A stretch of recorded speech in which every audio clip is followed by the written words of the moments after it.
ইয়াত যিহেতু আমি পুৱাৰে পৰা দেখুৱাই আছোঁ যে যিহেতু দেখুৱাই আছোঁ আৰু আছাম ট্ৰিবিউন যিটো কাৰ্যালয় সেই কাৰ্যালয় যি চৌহদ সেই চৌহদলৈ লৈ অহা হৈছে আৰু এই ধৰণে দেখা পোৱা গৈছে যে যিসকল কৰ্মচাৰী আছিল আছাম ট্ৰিবিউনৰ কৰ্মচাৰীসকলে এই ধৰণে শেষ শ্ৰদ্ধাঞ্জলি জ্ঞাপন কৰা পৰিলক্ষিত হৈছে আৰু পুৱাৰে পৰা যিহেতু আমি উল্লেখ কৰি আহিছোঁ যে অজস্ৰজনে আহি শেষবাৰলৈ যি শ্ৰদ্ধাঞ্জলি সেই শ্ৰদ্ধাঞ্জলি জ্ঞাপন কৰা পৰিলক্ষিত হৈছে আৰু পোনে পোনে আমি যি দৃশ্যাংশ সেই দৃশ্যাংশ দেখুৱাই আছোঁ এয়া পি জি বৰুৱা যি নক্সৰদেশ সেই নক্সৰদেশত এই ধৰণে শ্ৰদ্ধাঞ্জলি জ্ঞাপন কৰিছে যিসকল আছাম ট্ৰিবিউনৰ কৰ্মকৰ্তা আছে বা যিসকল কৰ্মচাৰী আছে সেই কৰ্মচাৰীসকলে এই ধৰণে শেষ শ্ৰদ্ধাঞ্জলি জ্ঞাপন কৰিছে যিহেতু প্ৰথমে এপ'ল' হস্পিটালৰ পৰা তেওঁ যি বাসগৃহ সেই বাসগৃহলৈ লৈ যোৱা হৈছিল তাতে আত্মীয় স্বজন বা আন যিসকল গুণভুক্ত আছিল বা তেওঁৰ যিসকল ঘনিষ্ঠ আছিল তেওঁলোকে আহি শ্ৰদ্ধাঞ্জলি জ্ঞাপন কৰিছে তাৰ পৰৱৰ্তী সময়ত যিটো কাৰ্যালয় সেই কাৰ্যালয়লৈ লৈ অহা হৈছে আছাম ট্ৰিবিউনৰ আৰু এই কাৰ্যালয়তে যিসকল কৰ্মচাৰী আছিল আছাম ট্ৰিবিউনৰ যিসকল কৰ্মচাৰী আছিল বা আছাম ট্ৰিবিউন গোষ্ঠীৰ যিসকল কৰ্মচাৰী আছিল সেই কৰ্মচাৰীসকলে এই ধৰণে শেষ শ্ৰদ্ধাঞ্জলি জ্ঞাপন কৰিছে আৰু সমান্তৰালকৈ ভৰিৰ যি চাপ সেই চাপ গ্ৰহণ কৰিছে কাৰ্যালয়টোৰ যিসকল কৰ্মচাৰী আছে কৰ্মচাৰীসকলৰ তৰফৰ পৰা আৰু এটা কথা উল্লেখ কৰিব লাগিব যে যিহেতু তেওঁৰ দুগৰাকীকৈ জীয়ৰী গতিকে কনিষ্ঠ জীয়ৰীৰ তেওঁ যিখিনি কথা উল্লেখ কৰিছিল যে তেওঁৰ অনুপস্থিতিত যিহেতু এটা দায়িত্ব আছে যে এই গোষ্ঠীটো আগুৱাই লৈ যোৱাৰ ক্ষেত্ৰত তেওঁলোকে যি ধৰণে পিতৃয়ে যি ধৰণে কাম কৰিছিল সেই ধৰণে তেওঁলোকে যিটো ধাৰাৰে কাম কৰিছিল যিটো আদৰ্শৰে যেনেধৰণে আগবঢ়াই লৈ গৈছিল গোষ্ঠীটোক গতিকে একেধৰণে আচলতে তেওঁলোকে যিটো গোষ্ঠী সেই গোষ্ঠীটোক আগবঢ়াই লৈ যোৱাৰ ক্ষেত্ৰত তেওঁলোকে কাম কৰি যোৱাৰ কথা উল্লেখ কৰিছে আৰু এনেধৰণে দেখা পোৱা গৈছে যে অসমৰ যিহেতু সংবাদ ক্ষেত্ৰখনত এটা বিশেষ পৰিচিত যে আছাম ট্ৰিবিউন সেই আছাম ট্ৰিবিউনৰ যিগৰাকী মূল ব্যক্তি সেই মূল ব্যক্তিগৰাকীৰ অনুপস্থিতিত এই ধৰণে দেখা পোৱা গৈছে যে সকলো ম্ৰিয়মান হৈ পৰিছে সকলো যথেষ্ট আচলতে শোকত ম্ৰিয়মান হৈ পৰা পৰিলক্ষিত হৈছে মই কথা পতাৰো চেষ্টা কৰিম যে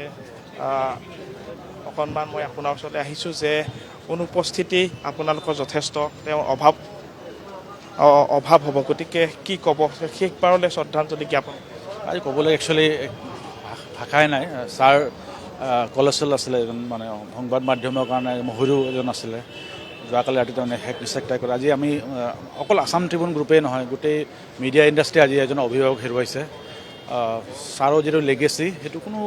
মানে আনমেচ লেগেচি বুলি ক'ব পাৰি আৰু তেওঁ সদায় চাইছিলে যে সাংবাদিকৰ যিখিনি অধিকাৰ যিখিনি প্ৰাপ্য সেইখিনি যাতে পায় সেইটো তেওঁ সদায় এনচিয়'ৰ কৰিছিলে আৰু মই ভাবোঁ তেওঁ ধৰক খুব যদিও ইমান ডাঙৰ মিডিয়া হাউচৰ তেওঁ মুৰব্বী আছিলে ইমান বাটকটি আছিলে তেওঁ সদায় ল' প্ৰফাইল মেইনটেইন কৰিছিলে সদায় ল' প্ৰফাইল মেইনটেইন কিন্তু একে সময়তে তেওঁ এটা বস্তু সদায় এনচিয়'ৰ কৰিছে যে সাংবাদিকৰ যিটো অধিকাৰ প্ৰাপ্য সেইখিনি যাতে কোনো বঞ্চিত নহয় আপোনালোকে জানে যে যেতিয়া ৱেষ্ট বৰ্ডৰ ইণ্ডিয়াৰ ভিতৰত প্ৰথম আছাম ট্ৰিবিউন গ্ৰুপ আছিলে যিহেতু ইমপ্লিমেণ্ট কৰিছিলে আৰু তেনেকুৱা বহুত এমপ্লয়ী ফ্ৰেণ্ডলি আছিলে সকলো কথা তেওঁ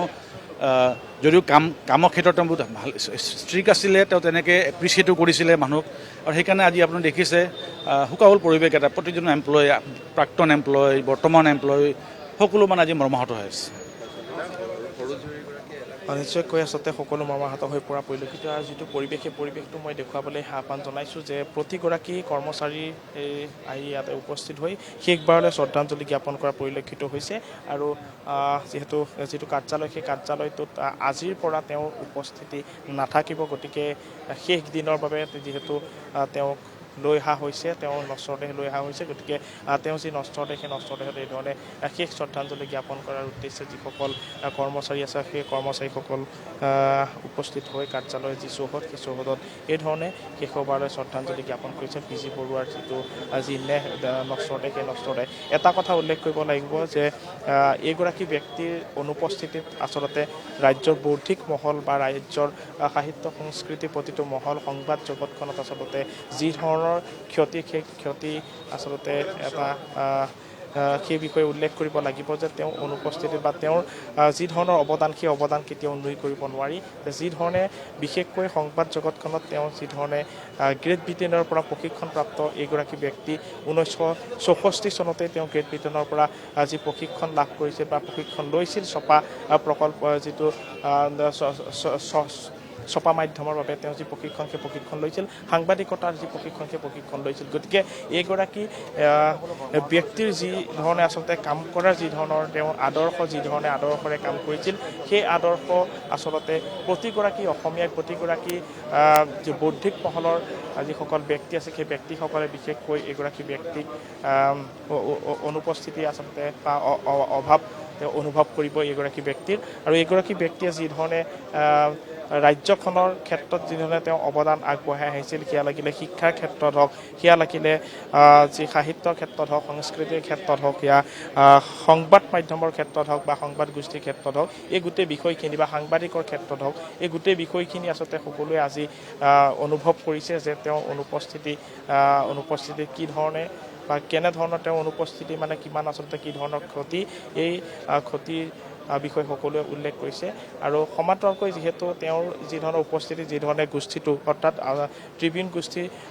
চলাই লৈ গৈছিল একেধৰণে তেওঁ যি পৰিয়াল আছে বা তেওঁৰ যি জীয়ৰী আছে সেই দুগৰাকীকৈ জীয়ৰীয়াত একেধৰণৰ ধাৰাৰে গোষ্ঠীটোক আচলতে আগবঢ়াই লৈ যোৱাৰ ক্ষেত্ৰত তেওঁলোকে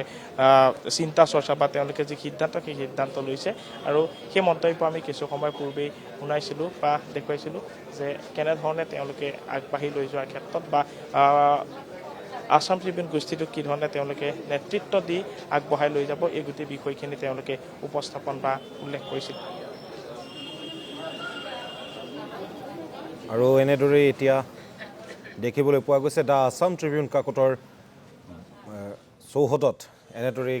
গুণমুগ্ধৰ ভিৰ দেখিবলৈ পোৱা গৈছে প্ৰবীণ সাংবাদিকগৰাকীলৈ শেষ শ্ৰদ্ধা জ্ঞাপন কৰিছে গুণমুগ্ধ অনুৰাগীয়ে তাৰ সমান্তৰালভাৱে যিসকল দ্য আছাম ট্ৰিবিউন কাকতৰ কৰ্মচাৰী আছে তেওঁলোকেও আহি বৰ্ষীয়ান সাংবাদিকগৰাকীলৈ জ্ঞাপন কৰিছে শেষ শ্ৰদ্ধাঞ্জলি ধন্যবাদ জনাইছোঁ অনুপজ্যোতি নাথক এই মুহূৰ্তত সবিশেষ জনোৱাৰ বাবে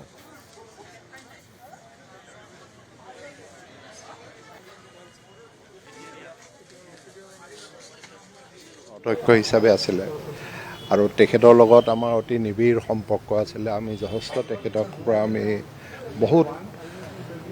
উপদেশ লৈ আমি আগবাঢ়ি আছোঁ আজি সেই আমাৰ মানে পিতৃস্বৰূপ সংবাদ জগতৰ তেখেতৰ আজি এই বিয়োগত আমি অতি মৰ্মাহত আৰু ভগৱানৰ ওচৰত প্ৰাৰ্থনা জনাইছোঁ তেখেতৰ আত্মাই চিৰশান্তি লাভ কৰক ট্ৰিবিউন গোষ্ঠী মানে অসমৰ সংবাদ ক্ষেত্ৰখনৰ পিতামহস্বৰূপ এই ট্ৰিবিউন গোষ্ঠীয়ে অসমক ৰাষ্ট্ৰীয় প্ৰেক্ষাপটত প্ৰতিনিধিত্ব কৰিছিল আৰু তাক সেই পৰ্যায়লৈ লৈ যোৱাত প্ৰফুল্ল গোবিন্দ বৰুৱাৰ অনবদ্য অৱদান আছিল আৰু তেওঁ এই ৯৬ বছৰ বয়স পৰ্যন্ত কেইদিনমান অসুস্থ হৈ আছিল বেলেগ কথা কিন্তু সেই পৰ্যন্ত তেওঁ গোটেই টিমটোক নেতৃত্ব দিছিল সন্মুখত থাকি এইটো বহুত ডাঙৰ কথা সন্মুখত থাকি গোটেই কৰ্মচাৰীসকলক নেতৃত্ব দি আৰু ট্ৰিবিউনলৈ গোটেই গোষ্ঠীটোলৈ অহা সংকটক এটা পৰ্যায়লৈ আগুৱাই সমাধানৰ দিশে আগুৱাই থৈ পৰৱৰ্তী প্ৰজন্মক যাতে অধিক সংকটৰ গৰাহত পৰিব লগা নহয় তাৰ বাবে অলপ পৰিমাণে তেওঁৰ সামৰ্থ্যৰ ভিতৰত থান ঠিক লগাই থৈ তেওঁ গ'ল আৰু সাংবাদিক হিচাপে তেওঁ অতি দায়বদ্ধ আছিল মই নিজে তেওঁৰ ওচৰলৈ নদীবান সন্দৰ্ভত এবাৰ চহী ল'বলৈ গৈছিলোঁ মেমৰিণ্ডাম এখনত তেওঁ কৈছিল যে আমাৰ দায়িত্ব হ'ল সংবাদ পৰিৱেশন কৰা সংবাদ সম্পাদনা কৰা তাৰ শুদ্ধ বিচাৰ কৰা ৰাজপথৰ আন্দোলনত আমি নেতৃত্ব দিবলগীয়া নহয় আমি বৌদ্ধিকভাৱে যিখিনি কৰিবলগীয়া সেইখিনি আমি মানুহক সচেতন কৰিবলগীয়া সেইখিনি কৰিম মই ইয়াত চহী কৰিবলগীয়া বুলি মই নাভাবোঁ ৰাইজে চহী কৰিব এই কথাটো মোৰ মনত আছে আৰু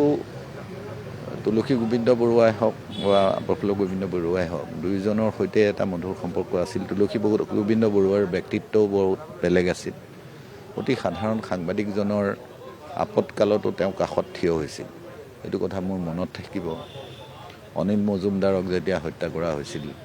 তুলসী গোবিন্দ বৰুৱা তাত গৈ বহি আছিল তেওঁলোকৰ ঘৰত পিছদিনা মই ভাবোঁ এই যি জ্যোতি এই জুতিটো আৰু সামগ্ৰিকভাৱে ত্ৰিভুৱন গোষ্ঠী, এই ত্ৰিভুৱন গোষ্ঠীক আমি সাংবাদিক হোৱাৰ আগৰ পৰাই অতি শ্ৰদ্ধাৰে চাইছিলোঁ। ইয়াত যেতিয়া জুই লাগিছিল তেতিয়া আমি আৱেগিকভাৱে দৌৰিছিলোঁ, মানে যে সেই জুই নুমুৱাব লাগে, এইটো এটা জাতীয় সম্পদ বুলি জ্ঞান কৰিছোঁ। মই আশা কৰিম পি.জি. বৰুৱাই নেতৃত্ব দিয়া এসময়ত ৰাধা গোবিন্দ বৰুৱাই খুটি পুতি থৈ যোৱা এই গোষ্ঠীটোৱে সেই নেতৃত্ব বহন কৰি যাবলৈ সক্ষম হ'ব। আৰু পি.জি. বৰুৱা হওক, তুলসী গোবিন্দ বৰুৱা হওক, তেওঁলোকে দেখুৱাই থৈ যোৱা যি আপোচহীন সাংবাদিকতাৰ শক্তি, সেই শক্তিৰে অনুপ্ৰাণিত হৈ সকলো পৰৱৰ্তী পিঢ়িৰ সকলো সংবাদকৰ্মী, সাংবাদিক আৰু তেওঁলোকৰ পৰিচালন কৰ্তৃপক্ষ অনুপ্ৰাণিত হৈ তেওঁলোকৰ প্ৰেৰণাৰে আগবাঢ়ি যাব। আজি 9:30 বজাত মোৰ দেউতা পদ্মশ্ৰী শ্ৰী প্ৰফুল্ল গোবিন্দ বৰুৱাৰ মৃত্যু হয় এপ'ল' হস্পিটেলত। তেওঁ কেইদিনমানৰ আগৰ পৰাই আছিলে। তেওঁৰ চিৰশান্তিৰ বাবে আমি সকলোৱে কামনা কৰিছোঁ। তেওঁৰ কাৰণে মোৰ দেউতা আছিলে।